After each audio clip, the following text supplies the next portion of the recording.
My brother asked me to raise his affair child for 15 years and now wants her back, so I expose him in front of everyone. Hello. So recently, my older brother Ricky, 44 male, lost his wife. She had been diagnosed with stomach cancer about 3 years ago and finally, about 2 weeks back, she succumbed. It's quite tragic because just 4 months back, Ricky and I also lost our grandmother. She is the one who had practically raised us because when we were kids, we lost our parents in a car accident. In the same accident, she also lost her husband. I guess you guys could say that our lives have been marked by tragedy all along, and Ricky hasn't ever done anything to make the situation better. About 15 years ago, he had shown up at my house with a baby and told me that he needed me to take care of her and raise her. It was something straight out of a film, and obviously, I said no. Because, unlike films, this is real life, and people judge you here for even the smallest of things. 15 years ago, I was a single woman in my 20s, still struggling to find my footing in my career. I was just starting out, working in finance, and let alone the money to raise a child. I did not have the emotional capacity to do that either. But somehow, Ricky convinced me to take care of her for at least a couple of months. He told me the story, and apparently, he had hooked up with one of his old friends from high school at the reunion, and that's how he had ended up with a baby on his hands. With great difficulty, he had managed to keep it a secret from his wife. But now that the baby was here, neither he nor the baby's biological mother wanted to raise her. They couldn't keep the baby with themselves because Ricky obviously lived with his wife, and having a baby around randomly would raise a lot of questions. And for the mother, she lived quite close to her family and she didn't want them to get to know about the affair and the baby. So that's how Ricky ended up approaching me, and when he begged me to take care of her for a couple of months, just until they were able to find a willing couple so she could get adopted, I hesitantly agreed. I was obviously not comfortable with the idea of raising a baby, and neither was I happy about keeping a huge secret, like the fact that my brother had had an extramarital affair and now, he even had a baby. But I did keep it a secret because back then, Ricky and I were pretty close. Looking back, of course, I do regret it now, and my sister-in-law deserved better. I should have been honest with her and let her leave instead of covering up for my brother, but well, everyone makes mistakes, and that was my biggest mistake. For 15 years, I covered up for him like a fool, and I raised my niece as my own. And to thank me, he decided to come after me as soon as my sister-in-law passed away and started threatening me with a lawsuit on the grounds that I was unfit to take care of his daughter anymore, and now, I needed to hand over her custody to him. A couple of days after his wife's funeral, Ricky showed up at my house and started asking about Mia, my niece. I thought that we were having a casual conversation until he suddenly told me that now, since his wife had passed away, he believed that it was about time that he took Mia back in with him so she could spend some time with her father and actually get to know him. I was quite shocked when he said that because even though Mia was my niece, I have been raising her for 15 years as my daughter, so naturally, we have developed a close bond, and I was not ready to let her go. So I told him that I would be willing to let her stay with him for a couple of days, but then, I wanted her to come back home. At that point, he started arguing with me. He told me that since he was her biological father, it should be his decision about where she should stay. For 15 years, he had allowed her to stay with me because of personal reasons, but now that things were falling into place, he wanted his daughter back. I'm not exaggerating, these were the words that he used. So I had to remind him that he did not allow her to stay with me. He had to beg me to raise his daughter because he did not want his wife to find out about his extramarital affair and the baby. That led to a huge fight, and automatically, he started telling me that he still had the emails that I had sent to him 15 years back, during the first few months that I was taking care of Mia, and he was definitely going to be using that against me. So for context, during the first few months, I had found it really difficult to explain to people why I had a baby living with me, and so, I just kept emailing him about when he was going to take the baby back because I was scared of being judged by everyone for being a single mother. In those emails, it was very visible that I was not ready to be a mother to anyone, let alone somebody else's baby. And of course, if he produced that in court or something, it would not look good for me. But weighing that against the fact that I have been raising myself up for the past 15 years, that did not make sense at all. I told him that I wasn't scared, and then, he went really personal and he told me that either way, he was going to get his daughter's custody back because he was not going to let an alcoholic ruin her life. That was an incredibly low blow, and honestly, it didn't even make sense because I'm not the alcohol he was referring to anyway. I'm actually a teetotaler, but my on and off for the past couple of years, Nick, has a bit of a problem. And I thought that it was really nasty to bring that up because he knows that I really love him, and that's why Nick is going through rehab right now. A couple of months ago, he got into an accident, and that's when I put my foot down and I told him that if he did not get rid of his drinking habits, we would not be able to build a future together. I have already waited for almost 6 years to get married to him, but it's this addiction that's holding me back because I don't want to introduce that to Mia's life. She knows Nick, but she doesn't know about his problems. And I have made sure that my relationship has, in no way, affected her life. So for Ricky to have brought that up, it was really stupid and insensitive. I immediately asked him to get out of my house, and even though he had been threatening me with a lawsuit, I wasn't really scared. Because I know for a fact that I had legally adopted Mia when she was just a year old. At the time, her parents had been talking to a couple who were willing to adopt her, and Ricky had even shared the news with me. But then, after months of waiting for her to get adopted, when I actually started thinking about my life without her, I couldn't imagine it. So I told him that he could call off the adoption for the other couple because I was ready to take care of her now and I wanted to raise her as my daughter. I didn't care about what people would think about me as a single mother, and I didn't even care about the money. Ricky had made it very clear to me that he was not going to be able to support us financially. That's why he had been planning on putting Mia up for adoption anyway, but I told him I didn't care about any of that. I was way too attached to Mia by then to let her go, and that's how it's been ever since. I had never even told her that she was not my biological daughter, because at heart, she is more than that. And neither did I ever get married or have kids of my own because, for me, she was enough. But in spite of everything, Ricky thought that he could scare me with the lawsuit and I would just give up custody of Mia out of fear. Obviously I was not going to back down, but my only concern was about how I was going to break this to me, because so far, even though she had met her uncle Ricky a couple of times, she had no idea that he was actually her father. However, I recently learned that I was the one who had no idea that she knew. As a matter of fact, she has known for the past 3 years now.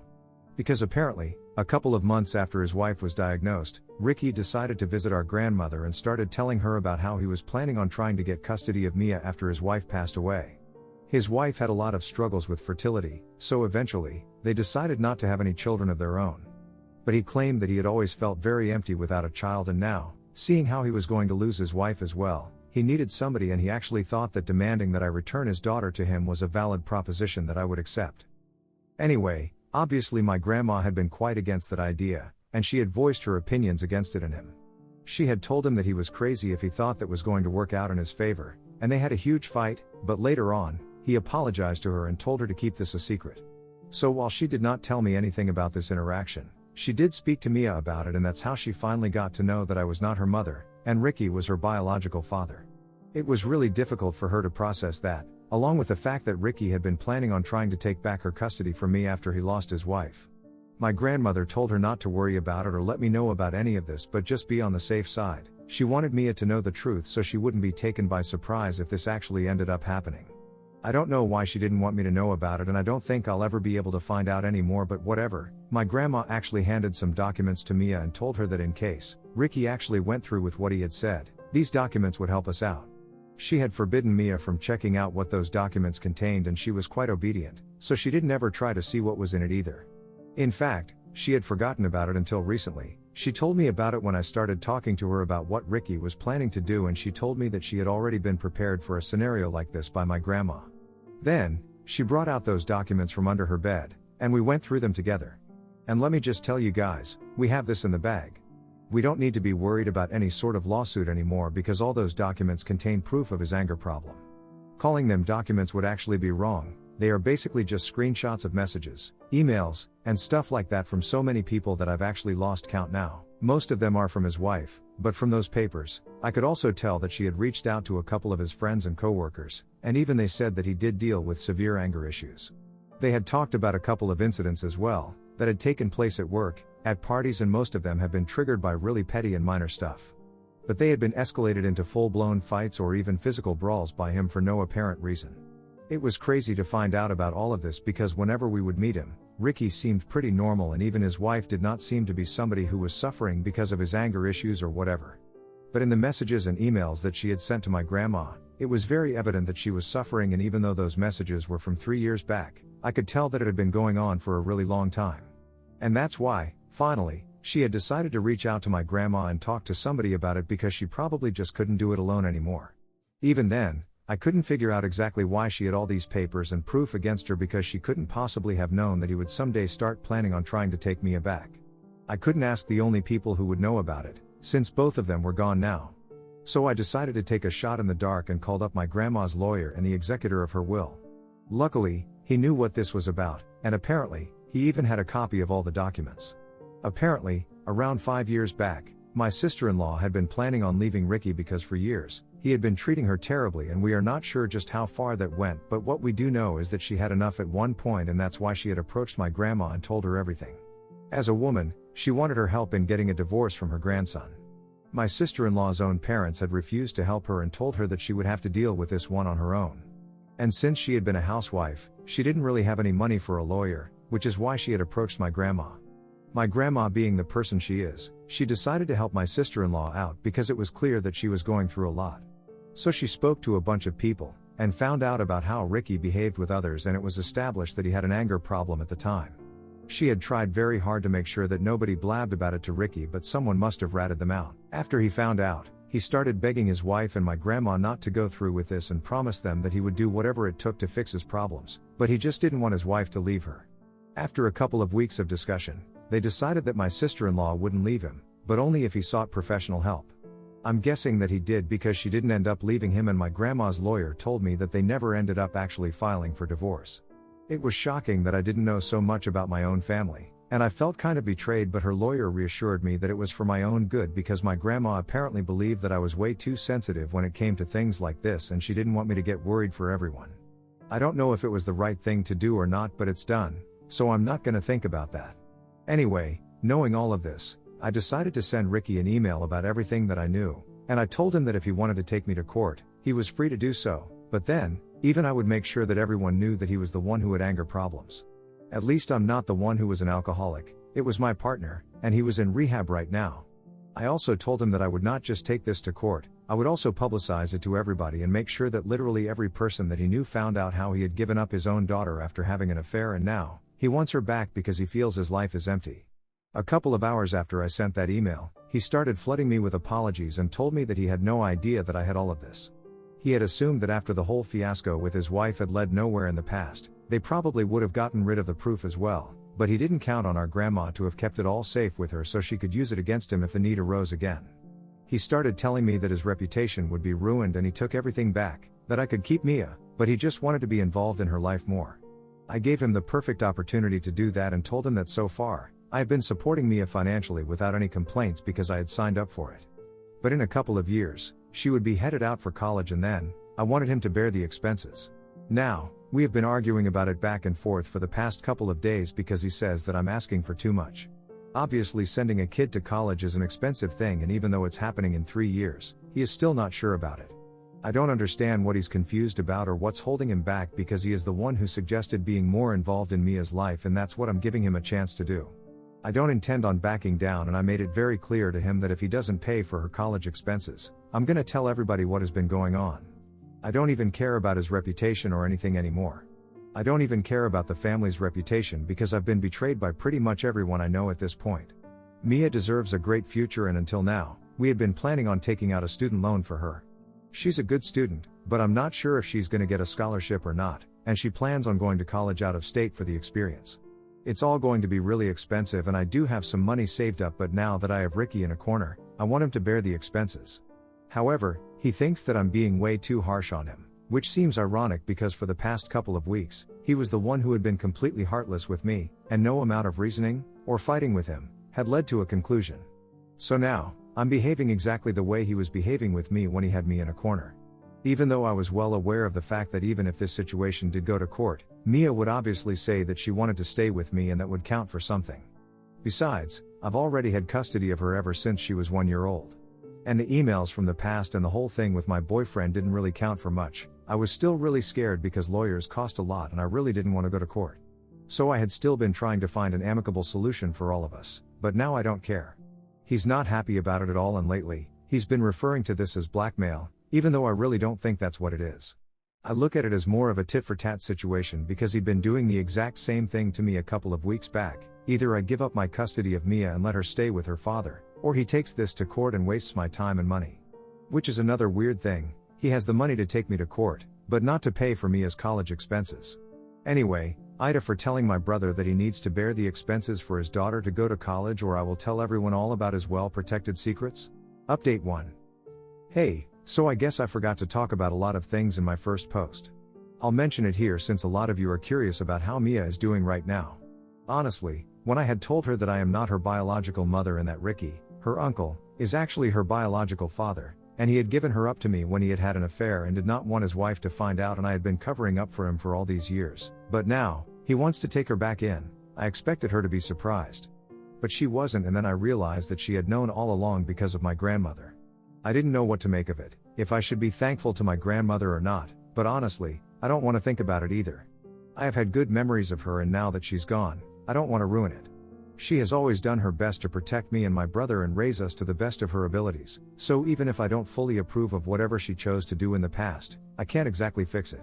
Mia told me that she had been extremely shocked and had found it very difficult not to talk to me about it in the beginning, but then, she didn't want to hurt me and create drama, so she chose to stay until recently. And then, she told me that she took a couple of weeks to think about it, and then, she ultimately realized that it made no difference because in reality, I was always going to be her mother. Whether I was biologically related to her or not was secondary. In fact, it didn't even matter to her. Because all her life, I was the one who had taken care of her, I was the one who had always been there for her, and Ricky had mostly just been her uncle. She did not have a father-daughter kind of relationship with him in the slightest, and to be honest, they were not even close. And even recently, she told me that it was shocking that he thought his life was empty and that he could make it right by trying to take away her custody. She herself wouldn't have ever allowed it to happen, and she would have made sure that even if this did go to court, she made it clear that she wanted to stay with me, her mom. So that was a huge reassurance for me, and honestly, I'm pretty sure that even if this situation had gone to court, Ricky would have lost. The cards were stacked against him from the beginning, and I don't understand why he was ready to throw money on a court case, or maybe he was just bluffing. Either way, even if this did go to court, he would have wasted a ton of money, so I don't understand why he isn't willing to pay for Mia to go to college right now. Something's definitely wrong with him, but I don't care about that. I just want him to start setting up a college fund for Mia if he wants to make it up to us. I've already told him not to contact me unless it is to come to a conclusion about this. And I've given him until the end of the month to think about it and reach out to me, then I blocked him. I will only unblock him at the end of the month, and if he doesn't agree to set up a college fund for Mia, I'm gonna make sure that I post about what he was trying to do. I'm not gonna keep covering for him anymore, he definitely does not deserve it. Update 2. So the month ends in 9 days. Until now, Ricky had not tried to personally contact us, but today, he showed up at my house. Thankfully, Mia was not at home, she was out with her friends, so she did not have to suffer through him. Anyway, when he showed up, I did not want to let him in, but he started begging at my doorstep, and it was really embarrassing to have that happen in public, so then I asked him to come in, so at least the neighbors wouldn't get to see what was going on. Once he was inside, he started telling me that the only reason he had even wanted to build a relationship with Mia was because for so many years, just because of his wife, he hadn't been able to tell his own daughter that he was her father, and it had been eating away at him. That's why he had been bluffing about taking me to court. He wouldn't have done it anyway because it cost a lot of money, he knew he was going to lose. He had only threatened me with the whole email situation and the thing about my boyfriend because he knew that it would scare me into at least agreeing to his terms, and then we could work our way forward. I told him that it was a really stupid idea for him to start off on the wrong foot with me, and I told him that whatever he had done, it had already caused enough damage, and now I don't want to hear his excuses. So then he started telling me that he was planning on starting his own business and he couldn't just commit that he would take care of Mia's college expenses in the future because he still had to wait and watch how the business was going to do. If it didn't go well, he was going to go broke trying to live up to his promises, and he needed me to understand that. He said that he had already spoken to his seniors at work and they were ready to bet on him and his business, which is why they were coming on board as investors. And suddenly, it all made sense, why he did not want any negative stuff about him coming out in public. Of course, he wouldn't have wanted that anyway, but now that he had money riding on him and his business, it was more necessary than ever for him to have a very pristine image and reputation because the firm that he worked in, and his seniors, they were pretty serious about this kind of stuff, and the kind of money that they were investing in him was also not an amount to be laughed at. He was pretty much begging me to understand the situation and take back what I had said. It was getting pretty annoying for me to deal with him, so I just told him that I didn't care what he did, I just wanted him to leave. I told him that if he couldn't promise me that he would take care of Mia's college education, he did not need to have a relationship with her anyway. It was he who had said that he would just like to be more involved in her life. I had given him the opportunity to do that, and he had rejected it. After everything that had happened, I did not want to give him any more chances to hurt us. So I began to ask him to leave, but he wasn't even okay with that. He started telling me that this stuff was complicated and he had just made a mistake, but he was not a bad guy. I told him that I honestly didn't care about the kind of person he was. Whatever he had done was stupid and insane, and I did not want him around anymore. I was actually pretty glad that he had decided not to agree to my terms, because then, we would have to keep in touch with him and that would have been a total nightmare. He was refusing to leave initially, so then I had to force him and actually push him out. But, thankfully, he did leave after basically getting kicked out of my house. Now, I just hope that he doesn't try to contact us anymore after today. Update 3. So it has been 3 months since my last update, and so far, Ricky hasn't tried to get in touch with us. And I'm really grateful for that, because Mia and I have been working on our relationship. I mean, everything was fine between us, but then, we realized that we have both been through a lot and we need to make sure that we communicate more often and more openly. So that after this, there are no more secrets between us, and it's been going well so far. I even told her all about the episode with Ricky and she seemed to understand my anger, but he told me that she was glad that we are not in touch with him anymore. She agreed that after what had happened, she would never be able to take any money from him or even perceive him the same way. To be fair, she had stopped perceiving him in the same way that he used to as she was younger, as soon as she had found out that she was actually his affair daughter, and then, once again, the perception had gotten worse after she found out about his anger issues in the documents that my grandma had left. Either way, it doesn't matter, because we are not on speaking terms anymore and we are happy on our own now.